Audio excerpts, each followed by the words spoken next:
Come on Milwaukee, it's not funny anymore, stop copying Parkside. The joke aside, but the tools share absolutely identical characteristics. The no-load rotation speed is 20,000 RPMs. They're using cutting discs with maximum diameter of 76 mm and a center hole diameter of 10 mm. The maximum cutting depth is 16.3 mm. And of course, both machines are equipped with brushless motor. With 4 amp-hour battery, Milwaukee is 1.3 kilos.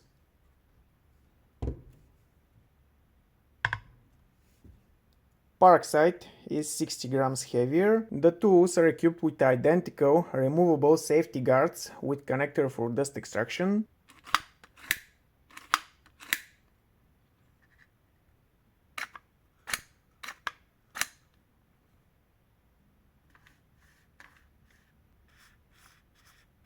The base plate on Milwaukee is made from stainless steel. On Parkside it's made from regular steel painted grey.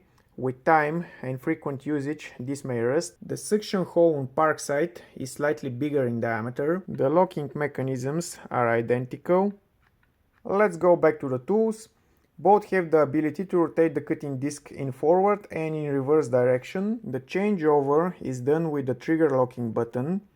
You can see that on Milwaukee the indication is purely mechanical. Parkside is using more convenient LED indicator. Interesting safety function on Parkside is that you need a long trigger press to activate the machine. Short presses are useless. But once active, the trigger is normally responsive. On Milwaukee, there's no such feature.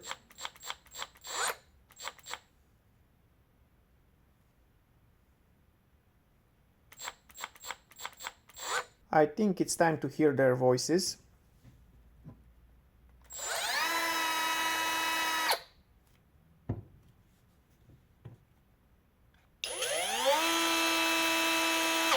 When in hand, Parkside is vibrating a little bit more. Let's take a look inside. As usual, Parkside is using a brushless motor without hole sensor.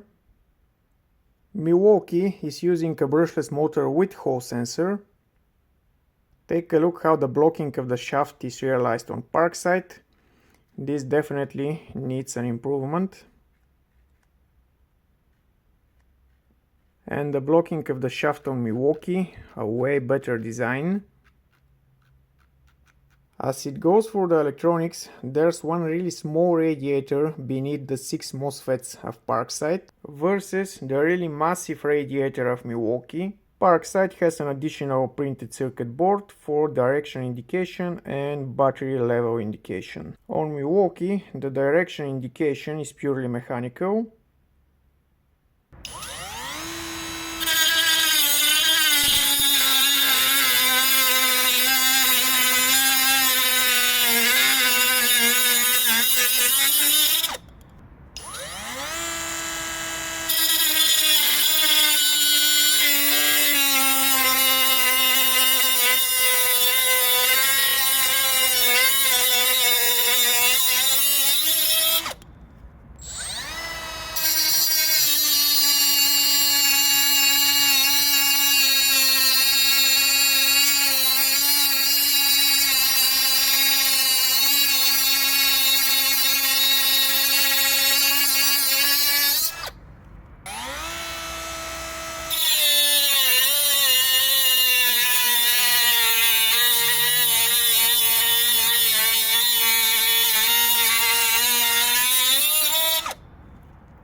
and it seems it overheated.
It's really nice to know that Parkside has an over temperature protection. Most likely Milwaukee also, but I did one more cut with Parkside, so it's perfectly natural to be hotter.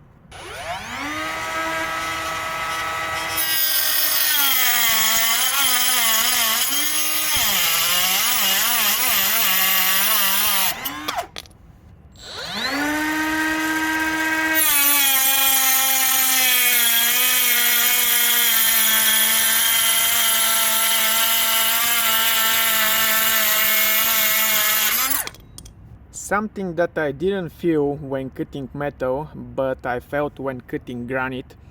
Parkside is a little bit temperamental. Milwaukee has way more stable RPMs under load, and most likely this is due to the presence of a Hall sensor. And having stable RPMs, the cutting goes really smooth. On Parkside, under heavy load, the RPMs are shaking really nasty, and the cutting process is unpleasant at least. When cutting metal, it's hardly noticeable, but under heavy load, like cutting 1 centimeter thick granite, you can feel it better. Except for the shaking RPMs under heavy load, the machine seems just as powerful as Milwaukee. I think that Parkside did it once again. They created a really nice machine, a really nice copy of Milwaukee. Well, I think I've managed to cover all the important aspects. Enough with this video. If you find the information useful, you know what to do. Bye guys, and see you soon.